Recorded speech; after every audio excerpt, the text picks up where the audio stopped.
আজ তোমাদের সাথে অন্যরকম একটা চিকেন রেসিপি আমি শেয়ার করব। ফার্স্টেই দেখো আমি চিকেনটাকে ভালো করে ধুয়ে পরিষ্কার করে নুন আর লেবুর রস মাখিয়ে 1 ঘন্টার জন্য ম্যারিনেট করে রেখেছিলাম। এতে সাদা তেল গরম করে পেঁয়াজ, রসুন, আদা, কাঁচা লঙ্কা, টমেটোটাকে ভালো করে ভেজে নিয়েছিলাম। তারপরে দেখো আবার আলুটাকে আমি একটু লঙ্কা গুঁড়ো, হলুদ গুঁড়ো দিয়ে লাল লাল করে ভেজে তুলে রেখেছিলাম। বাঙালি আবার আলু দেবে না তা কখনো ভেজে রাখা মশলাগুলোকে আমি মিক্সিতে পেস্ট করে নিয়েছিলাম। দেখো টেক্সচারটা একদম স্মুথ হবে, ভাজা মশলার টেস্টটাই অন্যরকম। তারপর আবার কড়াইতে সাদা তেল গরম করে আমি চিকেনের পিসগুলোকে দিয়েছিলাম। আমি চিকেনটাকে একটু লাইট করে ভেজে নিতে চেয়েছিলাম, ওই দিন একটু অন্যরকম করে বানাতে চাইছিলাম নিজের মনের মতো করে। তো ঠিক কেমন হয়েছে সেটা তোমরাই জানিও।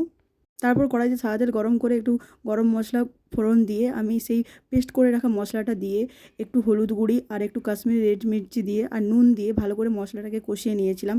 আর ম্যারিনেটেড চিকেনটাকে দিয়ে ভালো করে কষিয়ে লো ফ্লেমে তো একটু ফুটতে দিয়েছিলাম কিছুক্ষণের জন্য। তারপরে দেখো নামানোর আগে কড়াইতে আমি একটু কাসুরি মেথি দিয়েছিলাম টেস্টটাকে একটু অন্যরকম করার জন্য। তো ঠিক কেমন হয়েছিল রেসিপিটা ওই দিন আমার দাদা খেয়েছিল, ওই বলতে পারবে, এখন তো তোমাদের আমি ওভাবে বলতে পারবো না।